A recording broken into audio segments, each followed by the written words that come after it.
YTN 라디오 김우성의 생생경제. 애청자 여러분 안녕하십니까. YTN 뉴스 FM 김우성 PD입니다. 정부가 가계부채 종합대책 후속으로 신DTI 구체안 등을 발표했습니다. 빚이 새로운 기회일 때가 있었는데요. 이젠 갚을 수 있는 기회만 부여하겠다, 이런 의도로 보입니다. 소득, 주거 소유 여부 등 다양한 입장과 상황에 따라서 대출 상황이 대폭 바뀌었습니다. 바뀐 내용, 그리고 이 바뀐 내용에 따른 여파와 전망까지 전문가 연결해서 들려드립니다. 경제 톱뉴스 이데일리 권소연 기자 연결해서 이 시각 주요 경제 뉴스들 늘 정리해드리겠습니다. 두 번째 인터뷰는 블랙 프라이데이 소식입니다. 한 고급 청소기가 있습니다. 국내에서는 현재 64만 원 정도에 살 수 있는데요. 이번 블랙 프라이데이 때 한 구매자는 미국 쇼핑 사이트에서 24만 원에 구매했다고 합니다. 가격 차이가 크죠. 오래된 역사와 명성에 맞게 관심과 사람이 몰린 블랙 프라이데이. 싸게 사서 좋은 소비자들, 또 붉은색 숫자가 검은색 숫자로 바뀔 만큼 흑자를 번 기업들, 좋은 축제인데요. 우리의 코리아 세일 페스타는 왜 그게 안 되나 걱정되시는 분들이 있을 겁니다. 또 이렇게 돈이 해외로만 나가면 내수는 어떻게 하나, 그런 생각도 들죠. 숙명여대 서영구 교수 연결해서 이야기 들어봅니다. 생생장바구니 농수산식품 소식 늘 전해드리는데요. 오늘은 농산물 사진전 소식, 그리고 장바구니 물가 정보도 전해드립니다. 2017년 11월 27일 월요일 김우성의 생생경제 지금 출발합니다.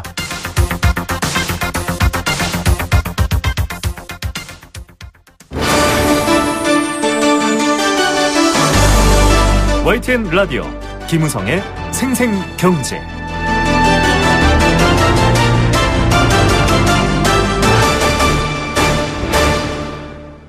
네, 부동산 참 여러 가지로 많은 이슈를 낳고 있고 한국 사회의 변화의 가장 중심에 있다, 이렇게 보시는 분들도 있습니다. 그래서 정부가 다양한 대책을 내놨는데요. 10월 24일 가계부채 종합대책 나왔죠. 이 후속 대책으로 신DTI, 신총부채 상환 비율 이야기가 나왔습니다. 여러 번 언급됐고요. 인터뷰 때마다 등장했던 이야기입니다. 그런데 아주 정교하고 구체적으로 그 안이 발표가 됐습니다. 이제 내가 벌어들이는 돈이 이자를 갚을 수 있는가, 빚을 갚을 수 있는가를 모두 따져서 빚을 줄 수 있다, 이런 이야기인데요. 가계부채의 질적 개선을 도모하고 양적으로도 총량을 좀 낮추겠다, 이런 목표를 갖고 있습니다. 정부 대책에도 좀처럼 잡히지 않는 가계부채 좀 다소 꺾일 수 있을까요? 부동산 전문가들은 다양한 입장을 얘기하고 있습니다. 기준금리 인상, 또 신DTI 등의 대출 규제 강화가 오히려 부동산 시장을 비정상적으로 얼어붙게 하면 어떻게 하느냐라는 걱정도 있고요. 또 중간에 어느 정도 규제와 또 완화의 가운데 있는 분들이 오히려 좀 힘들어질 수 있다, 이런 얘기까지 나오고 있습니다. 자, 부동산을 둘러싼 여러 가지 이야기, 또 가계부채를 둘러싼 이야기들 좀 정리해보는 시간 저희가 마련했습니다. 대한부동산학회장이시죠. 명지대 부동산대학원 권대중 교수입니다. 교수님 안녕하십니까? 네, 안녕하세요. 네. 자, 어제 이 대책 이후로 계속 지금 뉴스가, 경제 분야 뉴스는 가장 관심이 높습니다. 네. 후속 대책, 신DTI 구체안 등이 나왔습니다. 어떻게 전반적으로 보십니까? 우선 12사 대책 이후에 후속 대책으로 가계부채를 줄이는 데는 효과가 있는 대책이라고 보여지고요. 네. 한 가지 특이한 점은 지금까지는 이제 무주택자를 실수요자로 봤기 때문에 주택을 갖고 있는 사람이나 또는 2주택, 3주택자들은 대출을 거의 막은 상태였습니다. 네네. 물론 시행하지는 않았습니다만 내년 1월 1일부터 이제 신DTI 규제를 시행할 겁니다. 네. 이번에 대책을 발표를 보면은 두 가지 특이점이 있습니다. 네네. 하나는 1가구 1주택자들이 일시적 2주택이 되는 경우는 대출 규제가 완화돼서 없습니다. 네. 그리고 또 하나 이제 중도금 대출을 받아서 담보대출로 전환할 때 네네. 이때도 역시 적용을 하지 않습니다. 이 네. 두 가지는 아마 또 시장을 경직되게 갑작스럽게 얼어붙거나 또는 거래 절벽을 막기 위한 대책이 아닌가 보여서요. 네. 이번 대책은 대체로 무주택자의 개념이 실수요자의 개념이 무주택자에서 1가구 1주택인 일시적 2주택자도 포함되게 확대됐다고 생각이 됩니다. 네, 그간 좀 더 촘촘하게 대비를 짜야 된다라는 부분이 좀 많이 반영된 면도 있는 것 같긴 합니다. 네. 이번 방안에 내년부터 도입되는 신DTI와 또 DSR 총부채 원리금 상환 비율, 이 구체적인 산정 방식이 나왔습니다. 이거 대출 금액을 정하는 거 굉장히 좀 중요한 문제인데 어떻게 되는 건가요? 우선은 신DTI는 이제까지 DTI가 신규 대출 받는 주택에 대해서 원금과 이자를 갚는 상환 능력하고 네네. 이주대 주택에 대한 이자만 물던 것을 이번에는 이제 모든 주택에 대해서 다 포함되고 기타 부채까지도 포함시켜서 내년부터 적용을 합니다. 네. 그다음에 이제 이 DSR 같은 경우는 이제 더 강화된 거죠. 네네. 그런데 이번에 발표한 그 신DTI는 주택대출에서만 적용되지만, 네. 내년 가을에 적용할 DSR은 주택이 아닌 일반 대출 그 부담까지도 전부 상환 능력에 포함되기 때문에 네네. 굉장히 이제 어려워진다고 봐야지고요. 네. 그다음에 연소득도 지금까지 1년 동안 보던 것을 2년 동안에 맞습니다. 연소득을 평균치 냅니다. 네. 그래서 20% 정도 차이가 나면 평균치를 적용하고요. 그다음에 대출 기간도 지금까지는 단기적, 장기적을 다 감안했는데 만기 10년 이상인 경우에 비거치식 부분도 포함해서 대출 산정하고요. 네. 예외적으로 이제 소득이 없는 퇴직자들 같은 경우는 소득 증빙이 안 되잖아요. 네네. 이런 경우는 연금 납부라든지 또는 뭐 카드 사용료 같은 경우 이걸 가지고 신고해서 소득 산정을 해서 대출을 주는 방법으로 최대 5천만 원까지 한도를 정해놨고요. 그러면서도 이제 선의의 그 실수요자를 보호하기 위해서 청년 측이나 신혼부부 측 같은 경우는 네. 2년간 증빙소득이 그 확인이 그 의무를 배제했어요. 그리고 네. 미래소득도 포함해서 대출을 주는 방식으로 네. 좀 다양하게 복잡하게 좀 바뀌긴 했습니다만은 어쨌든 상환 능력만큼 빌려서 갚을 만큼만 그 주택에 구입하는데 사용하라는 얘기입니다. 예. 뭐 상식적으로도 그렇고 지금 촘촘하게 교수님 말씀해 주셨던 것처럼 보완점까지 고려되면은 좋은데 이제 여러 가지 까다로워졌다라는 시각이 있기 때문이거든요. 좀 예를 한번 들어보면 좋겠는데 지금 일단 금융위원회가 밝힌 게 연소득 7천만 원에 이 추가로 집을 살려고 하는 다주택자 사례를 예를 들었거든요. 이럴 경우에 네. 대출 금액이 대폭 차이가 난다 이런 얘기도 있던데 어떤 정도 차이가 많이 나는 경우는 이제 연소득이 그 일정치 않은 경우 네네. 또는 그 나이가 40대 이상 되는 경우는 차이가 많이 나고요. 아, 네. 네, 이내 젊은 부부 같은 경우, 예를 들어서 2년간 소득이, 저소득 같은 경우는 이제 신혼부부나 또는 직장인 같은 경우 3,500에서 4천만 원도 소득이라면, 네. 이 신DTI로 만기 20년 정도의 아파트를 주택담보대출을 받게 되면은, 네네. 장래 예상 소득을 계산하거든요, 이런 경우는. 네. 이런 경우 4천만 원에, 장래 예상 소득 증가율을 1.31%를 적용하면 5,239만 원이 돼요. 네. 이런 경우에는 지금 현재 2억 9,400만 원 받는 것이 3억 8,500만 원까지 늘어납니다. 오히려. 네. 그러니까 젊은 사람들, 미래 소득이 있는 사람도 늘어나고 네네. 조금 전에 말씀드린 대로 소득이 없거나 또는 소득이 불확실하거나 나이가 들어는 사람들은 오히려 대출 금액이 많이 줄어들어요. 예, 이게 참. 그래서 미래 소득이 있는 경우는 늘어나고 미래 소득이 줄어드는 경우는 줄어드는. 네. 상환 능력을 보고 대출을 주는 걸로 다 바뀐 거죠. 교수님 언뜻 설명해 주신 걸 듣다 보면 이게 마치 그간의 좀 부동산에 대한 일종의 분배 우선 정책 이런 느낌이 들거든요. 좀 그렇게 봐도 될까요? 이를테면 집이 없거나 젊은 세대에겐 좀 집을 가질 수 있도록 하고 좀 무리를 해서 집을 가지거나 다주택을 가지려는 사람들에게는 좀 집을 처분하도록 하고 약간 분배 정책 같은 느낌도 드는데. 그렇죠. 아무래도 부동산 투기를 억제하기 위해서도 내놓은 대책이고 또 하나는 가계부채를 줄이기 위한 대책이기 때문에. 네네. 젊은 층이나 무주택자에게는 혜택이 많이 돌아가고요. 네. 다주택자나 또는 소득이 불확실한 사람의 부동산 투기를 조장하는 사람이나 투기하는 사람들은 이제 규제하는 그런 대책이라고 보여집니다. 예, 점점 어떤 틀에서 진행되는지가 좀 보여지고 있는 것 같아서 여쭤봤는데요. 일단 말씀하신 것처럼 가계부채에는 효과가 있다. 교수님 이렇게 표현을 해주셨는데 최근에 사실 대책에도 불구하고 가계부채는 좀 증가세지 않습니까? 이게 효과가 있나 이런 의문들도 여전히 갖고 있는데 어떤 면에서 좀 효과가 있다 이렇게 봐야 될까요? 지금까지 가계부채가 이제 주택담보대출이 증가하는 게 전체 가계부채의 반 정도 되거든요. 네네.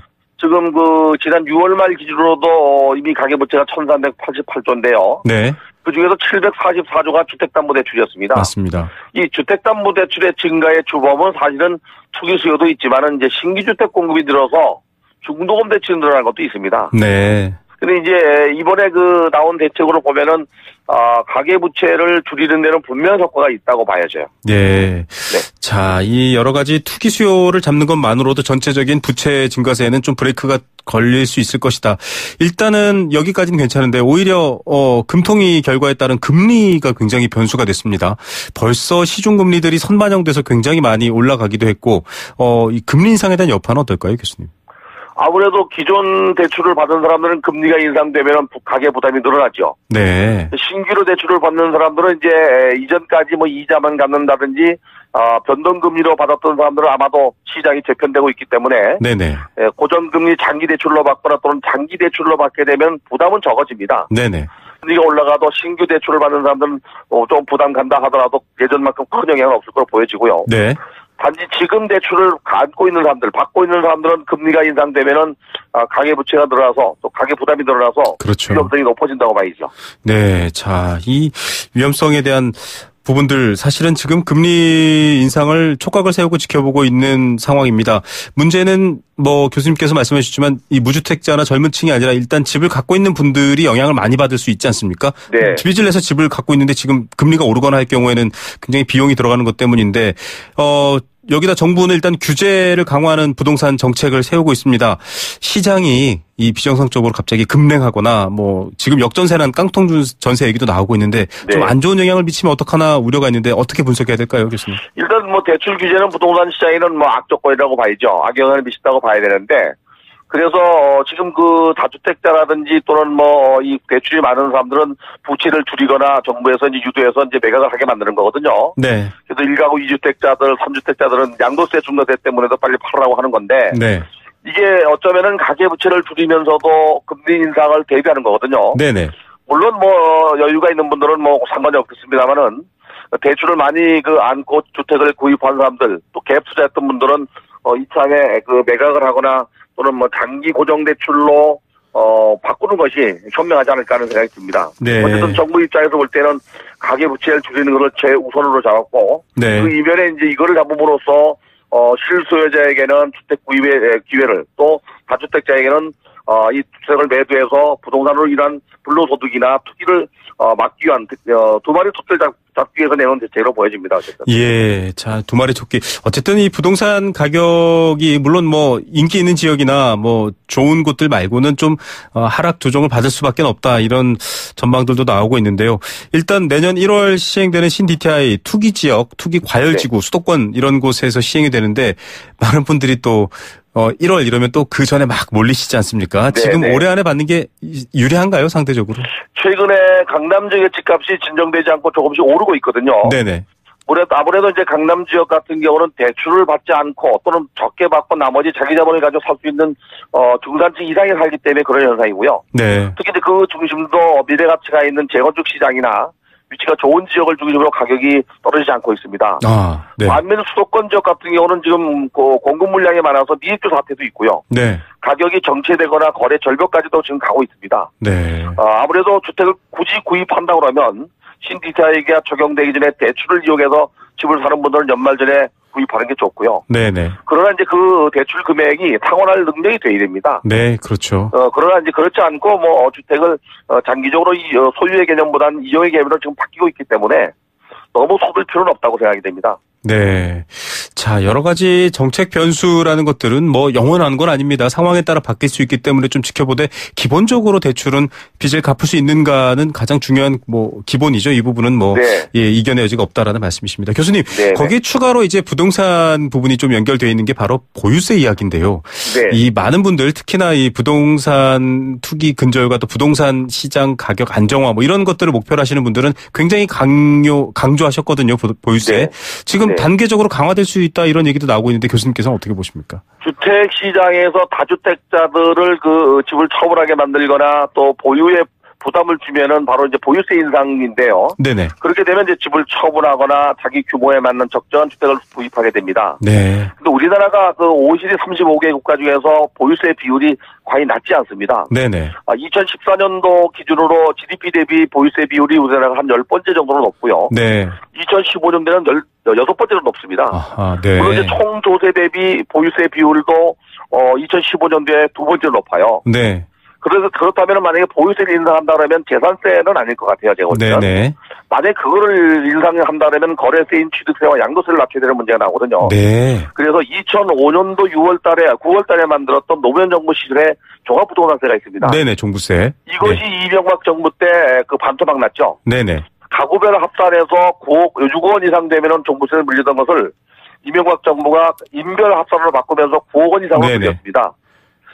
다주택자는 물론 이제 6억 원 이상이지만 네. 세율도 1%에서 0.5% 낮췄는데 네. 그거를 올릴 확률이 없습니다. 네. 이걸 다시 원상 복귀시킬 확률이 있죠. 네, 이 문제가 아마도 보유세 인상 얘기일 것 같아요. 네, 참 이런 부분들 이 보유세도 결국은 실효성 있게 노무현 정부 수준으로 올라갈 수 있다 이런 얘기가 되는데 참 뭐 여러 가지 오히려 거래세와 양도세 말씀을 하셨는데요. 다주택을 사서 투기 목적 그러니까 차익 실현을 목적으로 하시는 분들은 오히려 거래가 많기 때문에 네. 이런 뭐 이를테면은 거래에 들어가는 양도세나 이런 부분들을 오히려 늘려야 된다 이런 주장도 있던데 그런데 오히려 취득세와 양도세도 우리나라 과히 낮은 편은 또 아닙니다. 네. 그래서 이거를 손대는 것도 국민적 합의가 있어야 되고 또 이 국민들의 제일 큰 반발이 조세 반발입니다. 그렇죠. 그래서 보유세 인상 문제나 거래세인 취득세와 양도세 문제는 좀 논의가 좀 필요하고요. 네.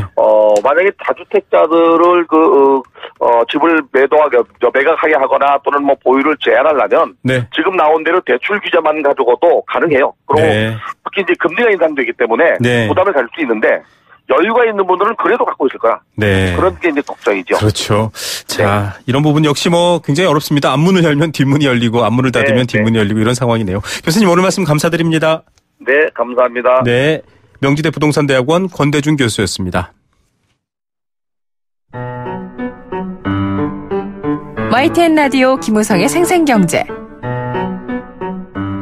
네, 애청자 여러분들과 함께 열어가는 생생경제입니다. 다양한 입장, 다양한 이야기들이 같이 어우러지고 섞이면서 더 좋은 이야기가 만들어지는 시간이 바로 이 공감사전 시간이고요. 청취자 여러분들의 의견 기다리고 있습니다. 많이 보내주십시오. 단문 50원, 장문 100원에 정보 이용료 부과되는 샵 0945번 문자로 참여할 수 있고요. 스마트폰 애플리케이션 예스도 열려 있습니다.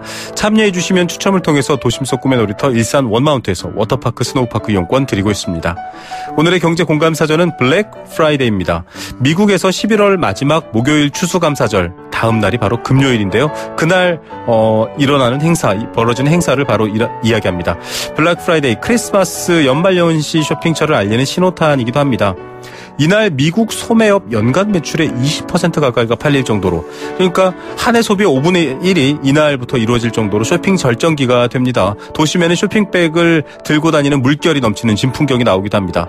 블랙 프라이데이 때 한국 소비자가 굉장히 무언가를 싸게 샀다 이런 얘기도 오프닝에 말씀드렸죠. 이제는 미국인들의 축제가 아니라 전 세계인들의 관심사를 갖게 됐습니다. 역사도 깊고요. 정부나 어디서 주도하는 것이 아니라 자연스럽게 만들어진 문화 같기도 한데요. 이 블랙 프라이데이 놓친 분들 다음 주 월요일에 사이버 먼데이가 있다고 합니다. 사이버 먼데이는 또 뭐야 이럴 텐데요. 블랙 프라이데이 온라인판으로서 이 추수감사절 연휴 이후의 첫 월요일을 말한다고 합니다. 이건 미국의 전미 유통연맹이 좀 의도적으로 만든 행사이기도 합니다. 블랙 프라이데이를 마치고 일상으로 돌아온 소비자들이 온라인 쇼핑을 즐기면서 이 온라인 쇼핑 매출이 급증한 것에서 착안을 해서 만들어진 건데요. 사이버 먼데이도 블랙 프라이데이와 마찬가지로 여러 업체들이 많게는 50% 넘는 대규모 할인 행사 단행합니다. 온라인 쇼핑으로 물건 구매할 수밖에 없는 우리나라 소비자들에겐 또 한 번의 기회가 되는 셈이겠죠. 자, 이 여러 가지 얘기가 많이 나옵니다. 우리나라는 과점 형태입니다. 제조업이 많지 않기 때문에 굳이 할인할 필요도 못 느끼고 있고 또 시장이 넓지 않아서 할인을 많이 할수록 오히려 손해를 보기 때문에 오히려 안 한다 이런 말도 있는데요. 소비를 둘러싼 다양한 문화가 좀 부럽기도 합니다. 블랙 프라이데이, 우리에겐 이런 행사가 만들어질 수 없을까요? 두 번째 인터뷰에서 이 문제 다루니까요. 그때까지 또 채널 고정하고 함께해 주시기 바랍니다. 여러분들의 의견 기다립니다.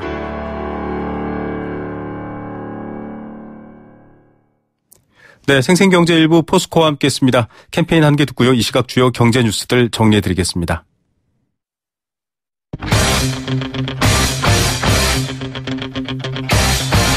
지금 가장 뜨거운 경제 소식. 경제 톱 뉴스. 네, 현재 시각 오후 3시 29분 36초 막 지났습니다. 이 시각 주요 경제 뉴스 전해드립니다. 2대12 권소연 기자입니다. 안녕하십니까? 네, 안녕하세요. 예, 앞서 저희가 또 부동산 전문가랑도 이야기했는데 여신심사 가이드라인 추가안 발표됐는데 이래저래 대출이 어려운데 문제는 금리가 껑충 뛰고 있네요. 네, 이제 돈 빌려서 집 사기가 점점 더 어려워지고 있는데요. 오늘 한국은행이 10월 금융기관 가중평균 금리 자료를 발표했습니다. 이걸 보면 지난달 예금은행의 신규 기준으로 가계대출 금리가 연 3.5%를 기록했거든요. 전월 대비로 0.09%포인트 뛴 거고요. 2015년 1월에 3.59% 기록한 이후 2년 9개월 만에 가장 높은 수준입니다. 이 상승폭도 9개월 만에 최대폭이었는데요. 주택담보대출 금리가 0.08%포인트 뛰면서 3.32%로 올랐습니다. 아파트 분양받아서 중도금과 잔금 낼 때 이 집단대출을 많이 받는데요. 이 금리가 0.24%포인트 뛴 영향이 가장 컸습니다. 네. 수도권과 지방에서 고금리로 대출이 좀 많이 이루어진 탓인데요. 별도로 또 일반 신용대출 금리도 0.13%포인트 상승했습니다. 저신용자 대상으로 대출이 늘어나기 때문인데요.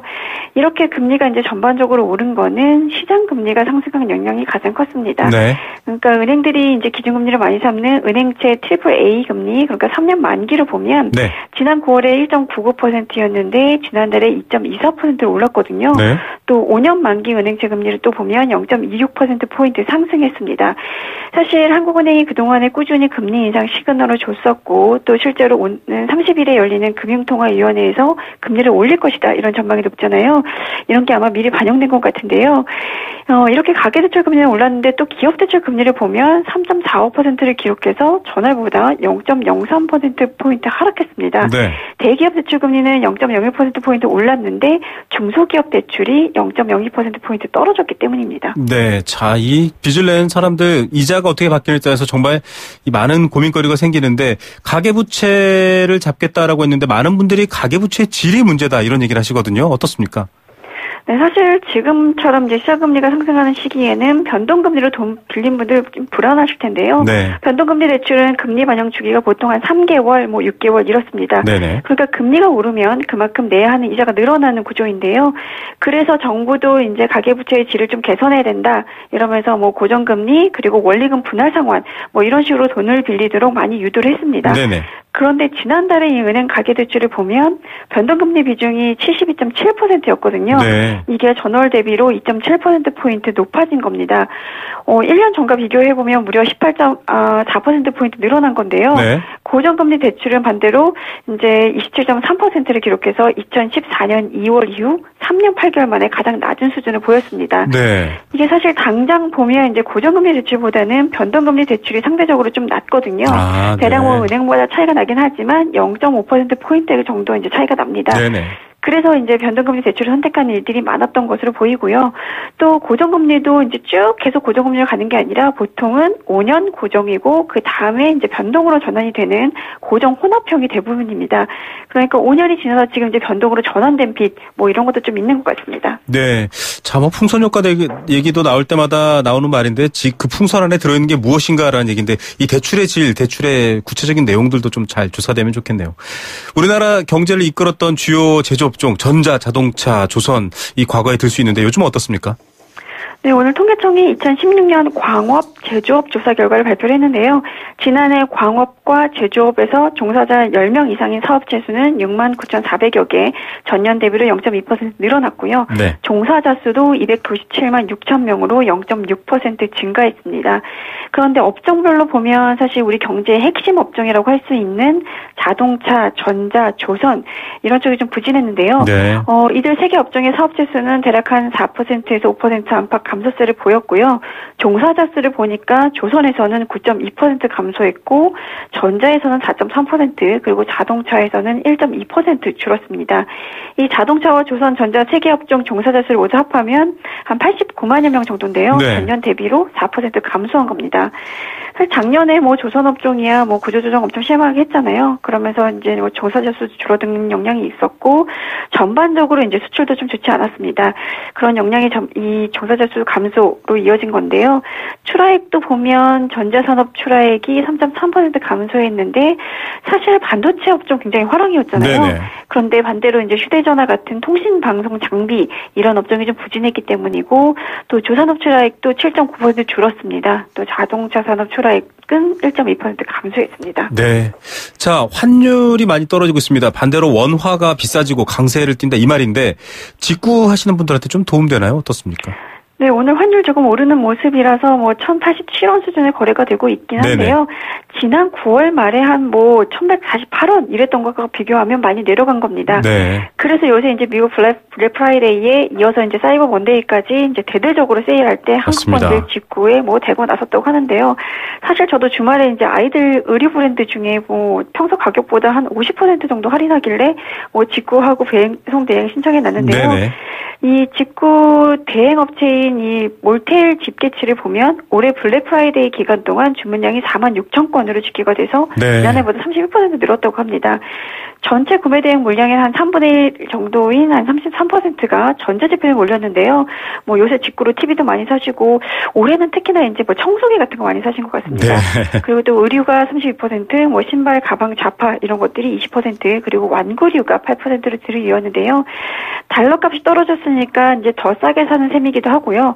요새 배송 대행 업체나 신용카드사에서 특정 홈페이지 혹은 브랜드에 대해서 배송 대행비를 깎아주거나 심지어 무료로 해주는 것들도 많아서 평소에 직구 안 하는 분들도 이번에 대거 직구에 나섰다고 합니다. 예, 고급 청소기 64만 원짜리를 24만 원에 샀다라는 게 지금 기사가 됐을 정도니까요. 참 관심이 높아졌네요. 환율이 이렇게 떨어지면 일단 소비자들한테는 좀 좋은데 수출업체한테는 어떻습니까?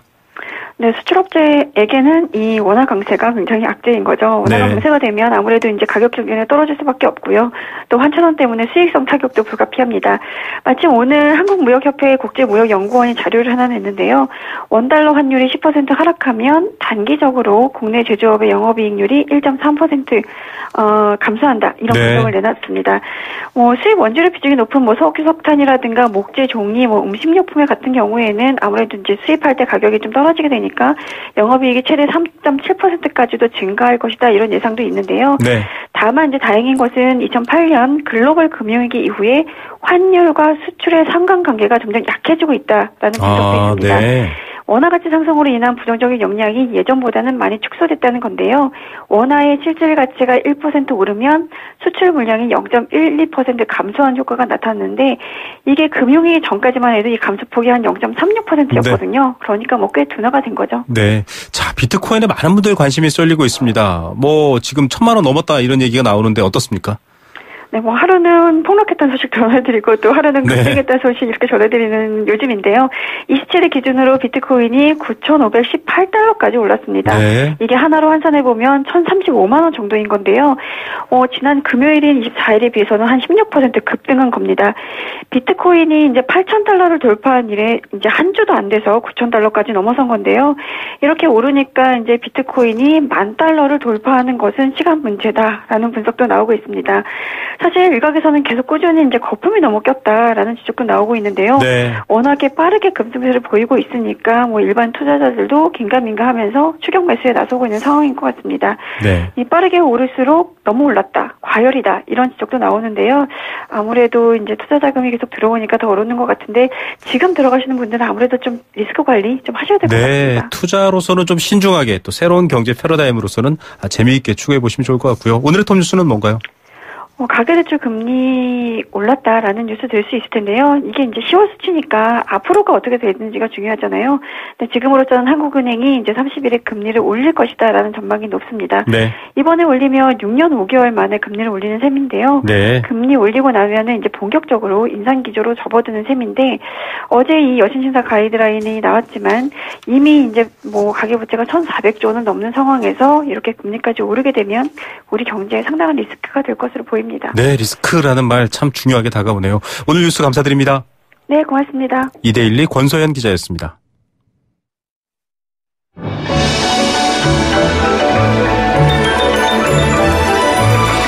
오늘의 경제를 들여다보는 시원한 창. YTN 라디오 김우성의 생생경제 생생인터뷰. 네, 두 번째 생생 인터뷰입니다. 지난 주말 미국 블랙 프라이데이가 시작됐습니다. 과거처럼 쇼핑몰 문 앞에 서 있다가 달려가는 모습 대신에 다양한 인터넷 쇼핑몰 클릭이 몰렸습니다. 이렇게 국경이 사라진 쇼핑 행위 이제 보편적인데요. 여기에 우리 국민들도 상당수 몰려갔습니다. 블랙 프라이데이나 광군제에 평소 눈여겨둔 물건 아주 싸게 샀다 이런 얘기 주변에서 많이 들어보셨을 텐데요. 우리도 하고 있습니다. 코리아 세일 페스타 있죠. 그런데 왜 해외로 더 많이 가는 걸까요? 내수 경기가 가장 경제 회복에 중요하다라고 말들은 하는데 현실은 전혀 다른 것 같습니다. 문제가 뭔지 전문가 이야기 좀 들어보겠습니다. 유통학회장 지내셨죠? 숙명여대 경영학부 서용구 교수 연결합니다. 교수님 안녕하십니까? 네, 안녕하세요. 네, 교수님. 블랙 프라이데이 지금 인기가 많습니다. 장부상 적자가 흑자로 돌아서서 블랙 프라이데이 이렇게 붙였다고 하는데 이제 이게 미국만의 축제가 아니다 이렇게 봐야 되는 건가요? 어떻습니까? 네네, 전 세계가 이제 지구촌화되다 보니까요. 미국 내에서의 굉장히 큰 행사인데 블랙 프라이데이가 지금 이제 전 세계인들의 어떤 소비 축제로 발전한다 그럴까요? 그래서 이제 온라인 구매가 특히 또 많아지면서 네. 이제 우리나라 소비자뿐만 아니라 전 세계인들이 이제 미국의 블랙 프라이데이를 즐기는 그런 단계로 발전하고 있는 것 같습니다. 네.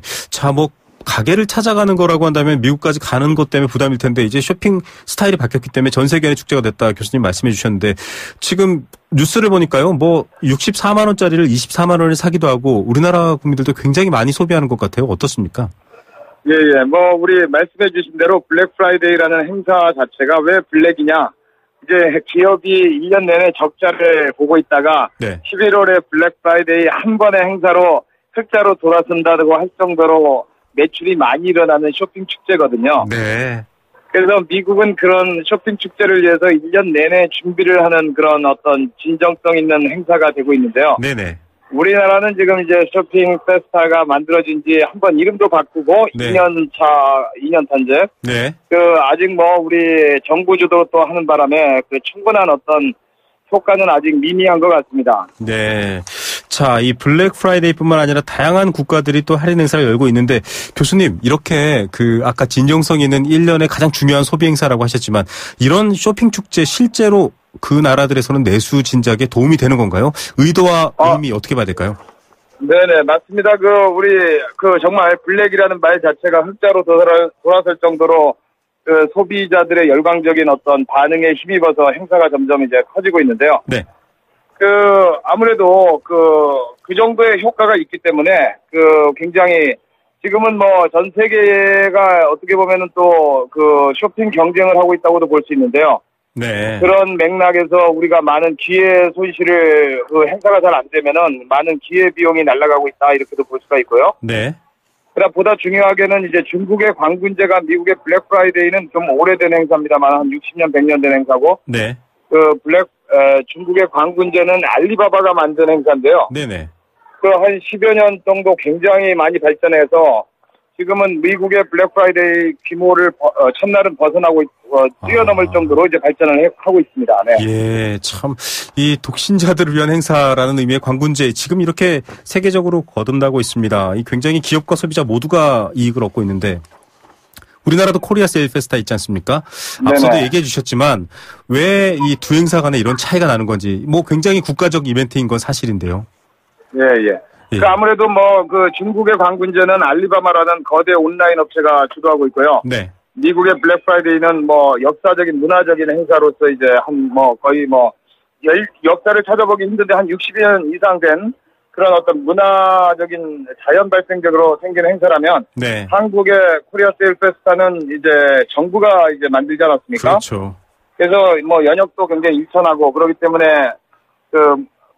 역사면에서 상당히 이제 일단은 인천한 역사를 가지고 있고요. 두 번째는 백화점이 이제 적극적으로 참여를 하고 있는데요. 네네. 이 백화점이 이제 어떤 상품의 가격에 영향력을 별로 행사를 못 하거든요. 백화점의 네. 구조가 특정 매입으로 구조가 되다 보니까. 네네. 이게 전문 용어입니다만은 이 수수료 매장으로 구성이 돼 있다 보니까. 제품의 가격 결정권을 입점업체들이 결정하는 거지, 백화점은 수수료만 취하는 그런 구조이기 때문에. 네네.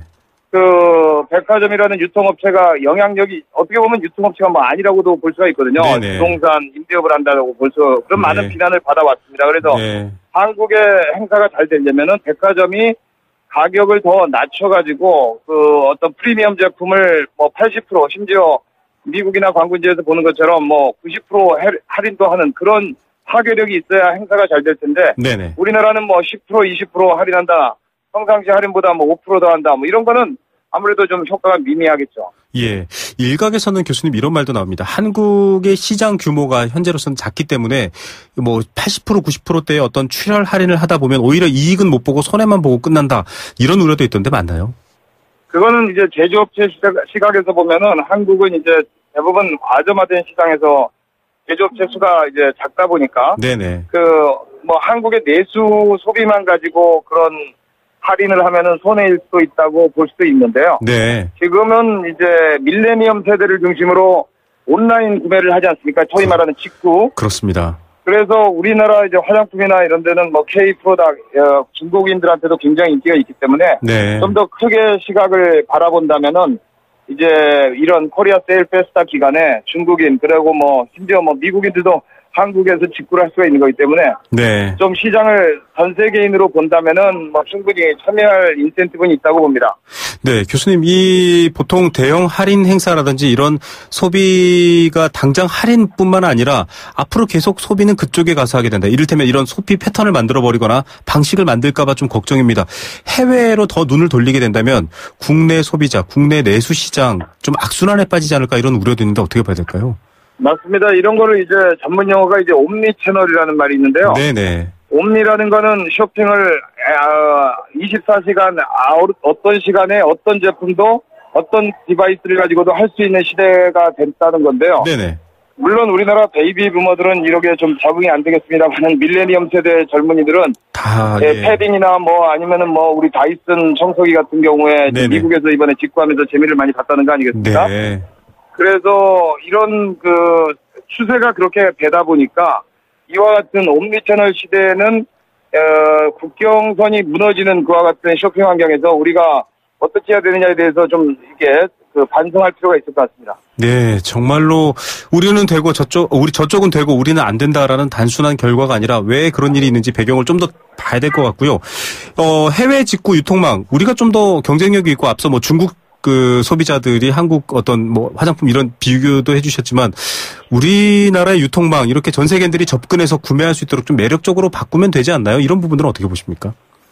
예, 뭐 이게 꾸준히 노력해야 될 이슈고요. 요새 이제 중국의 80년 또는 90년 이후에 태어난 젊은 빠링어우, 쭈링어우라고 불리는 그런 젊은 구매력이 엄청난 소비자들이 바로 옆에 있거든요. 그래서 알리페이를 자유롭게 하게끔 해야 되고요. 그 다음에 중국어로 된 어떤 그런 중국어로 된 언어적인 문제를 해결할 수 있어야만이 그네들이 이제 우리 사이트에 와서 많은 쇼핑을 할 수가 있을 것 같습니다. 네. 자, 교수님, 일본 같은 경우도 지금 아주 장기간 불황을 겪었는데 그 불황조차 이겨낸 불사조 기업들 얼마 전에 행사에서도 소개해 주셨는데요. 이런 것들을 보면 뭐 계속 여러 가지 힘들다 뭐 이런 얘기만 할 게 아니라 좀 대안들을 찾아 나가야 할 것 같습니다. 어떤 대안들 발전 방향들이 있을까요? 예, 뭐 우리가 이제 내국인에 의해서 경제 성장을 할 수 있는 고성장을 할 수 있는 시간은 완전히 지났기 때문에 이제는 외국인의 힘으로 이제 시장을 끌고 나가야 되거든요. 우리나라 기업이 유통기업이 됐건 제조기업이 됐건 해외 시장, 해외 소비자를 잡아야지 고성장을 지속할 수 있는 상황이거든요. 네. 그런 면에서 이제 해외 소비자들 눈높이에 맞춘 언어 문제도 해결해 줘야 되고요. 페이도 이제 결제 시스템도 걔네들의 눈높이에 맞춰서 새롭게 한번 시스템을 정비해 가지고 이제 어떤 새로운 마인드셋을 가져야만이 앞으로 지속 성장할 수 있다고 봅니다. 네, 이 단순한 서비스의 문제가 아니라 정말 새로운 시각을, 마음을 가져야 된다라고까지 얘기해 주셨습니다. 브랜드 전문가이시기도 한데요. 끝으로 좀 사족 같은 질문이지만 코리아 세일 페스타 브랜드 이름이나 여러 가지 브랜드 전략으로서는 어떻게 보십니까? 좀 바꾼다면 어떻게 바꾸면 좋을까요, 교수님? 예, 뭐 1회 행사고 2회 행사가 이름이 벌써 바뀌었는데요. 네네. 이름이 좀 어렵지 않습니까? 그래서 블랙 프라이데이라든지 광군제 이렇게 딱 떨어지게 본다면 저는 코리아 세일 페스타를 코리아 세일 데이라든지 뭐 이렇게 더 단순한 이름으로 바꿀 필요도 있고요. 네네. 아직은 뭐 3년차, 내년에 3년차니까 지금 시간적인 여유가 있는데. 그런 네이밍에서부터 시작해서 좀 더 이제 참여하는 모든 주체들이 진정성을 가지고 일관성 있게 노력한다면은 한국의 제품력은 국제 경쟁력이기 때문에. 이 행사도 굉장히 중요한 국제적인 쇼핑 행사가 될 수 있다고 생각합니다. 네, 자, 우리의 경쟁력을 키울 수 있는 다양한 노력들, 이 좀 제도적이거나 여러 가지 접근성의 보완들이 필요할 것 같습니다. 교수님 오늘 말씀 감사드립니다. 네, 감사합니다. 네, 숙명여대 경영학부 서용구 교수였습니다.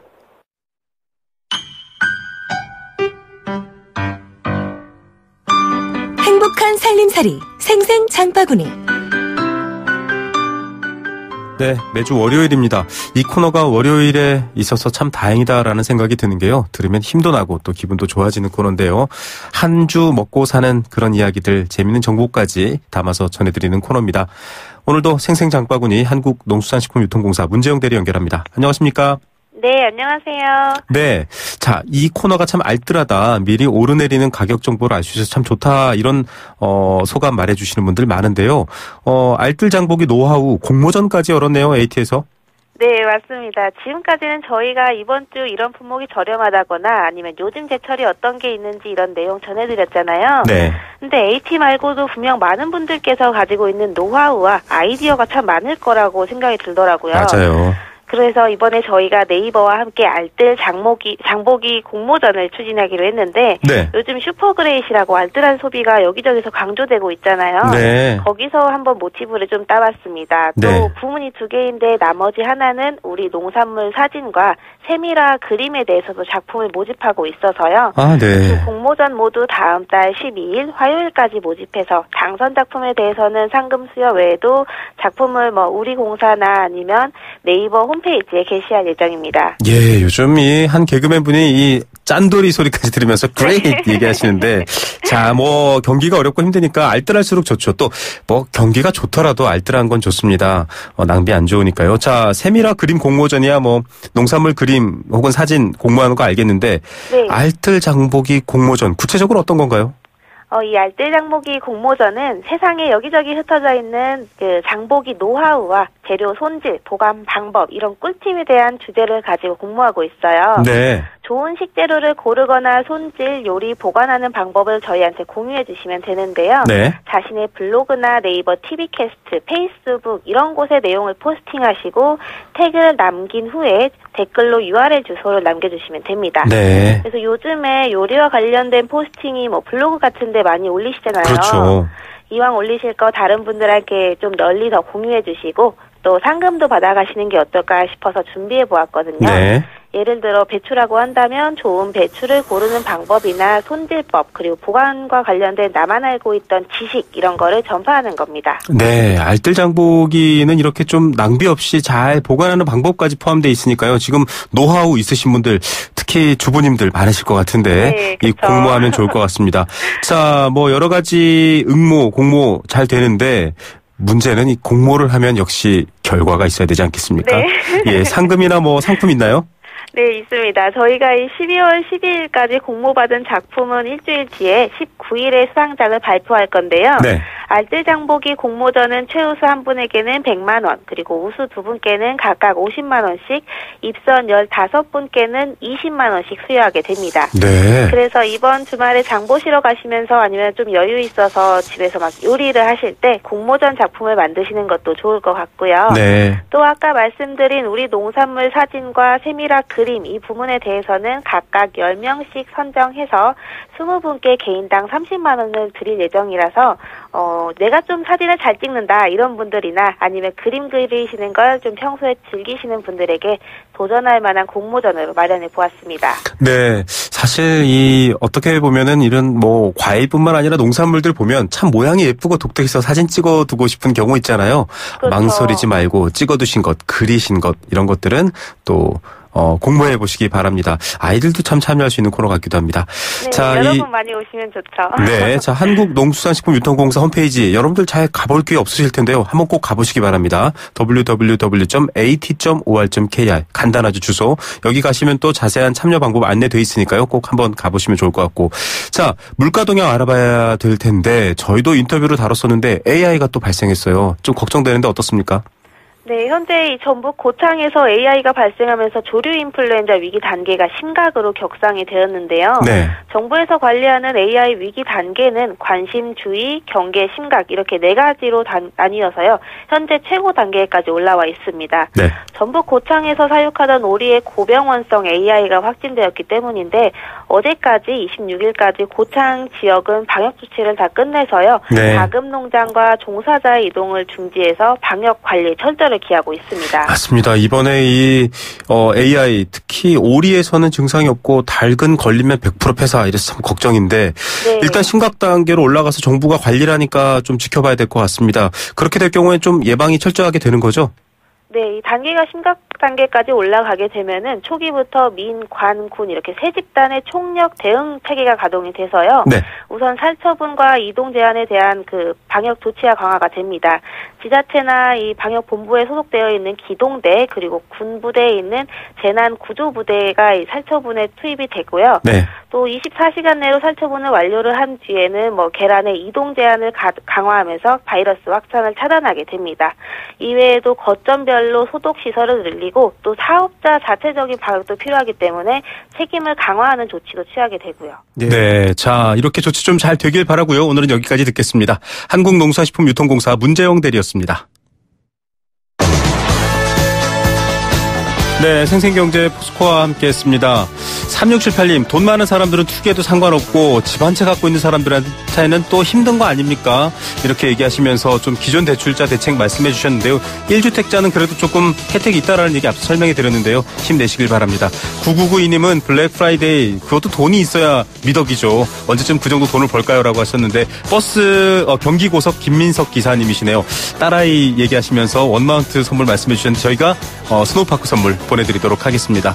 월요일입니다. 한 주 힘차게 보내기로 하고요. 저는 내일 오후 3시 10분 다시 찾아오겠습니다. 김우성의 생생경제였습니다.